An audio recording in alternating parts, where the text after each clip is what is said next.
Bəli, mən onu qeyd edirdim. Əslində həm Fransa, Almaniya və İngiltərə, Böyük Britaniya qoşunlarının həmin o təmas xəttində dediyimiz o bufer zonada yerləşdirilməsi təklifini irəli sürür ki, mən onu bir qədər əvvəl qeyd etdim. Həm də bu elə NATO-nun orada olması deməkdir. Əslində NATO dövlətləridir.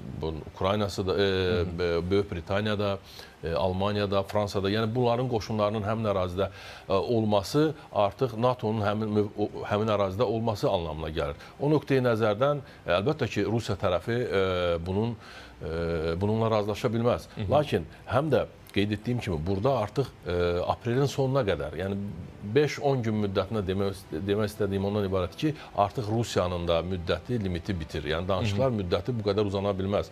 Və apreldən sonra ola bilsin ki, Amerika Birləşmiş Ştatları fərqli siyasət qoysun. Yəni artıq atəşkəsin və ya da müharibənin dayandırılması deyil. Qeyd etdiyim kimi, burada iki istiqamət müəyyənləşə bilər. Rusiya təzyiq məsələsi. Biz əvvəldən qeyd etmişdik ki, bu müharibənin sona çatdırılması, yəni tərəfləri razı salacaq bir sonluqla nəticələnməsi tək qüvvə Amerika Birləşmiş Ştatları əsasən buna yardım edə bilər, dəstək ola bilər. Niyə? Çünki bu müharibə başlayandan Rusiya, nəinki bu müharibə, hətta 2014-cü il Krım ilhaqından sonra artıq Rusiyaya qarşı Amerika Birləşmiş Ştatları tərəfindən müəyyən sanksiyalar tətbiq olunubdur. İqtisadi sanksiyalar, siyasi sanksiyalar və həmçinin qeyd etdiyim kimi, əgər Rusiya Amerika Birləşmiş Ştatlarının təklif etdiyi sülh planı ilə, ümumiyyətlə müharibənin dayandırılması ilə razılaşmasa, aydın məsələdir ki, Amerika Birləşmiş Ştatlarının əlində olan rıçaq, yəni Ukraynaya hərbi və maddi dəstəyin, maliyyə dəstəyinin göstərilməsi, bir tərəfi gücləndirilməsi, digər tərəfi isə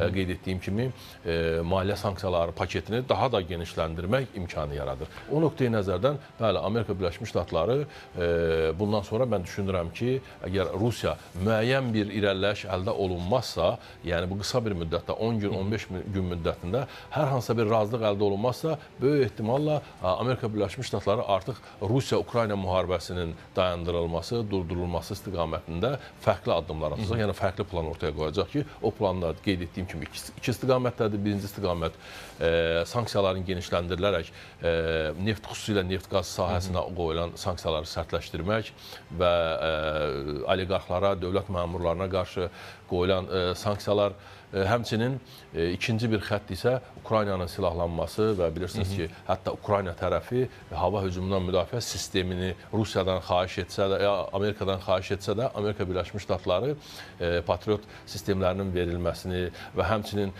uzaq mənzilli Atakams raketlərinin verilməsi məsələsində müəyyən tərəddüdlər edirlər. Və bundan sonra böyük ehtimalla, əgər Rusiya Amerika Birləşmiş Ştatları arasında olan danışıq bir nəticə verməzsə, mən düşünürəm ki, Ukraynaya həm hərbi, həm maddi, həm hər tərəfli dəstək olunacaq ki, daha ciddi deməli, nəticələrə varmaq olsun. Yəni, Ukrayna tərəfi daha güclü tərəf kimi görsənsin.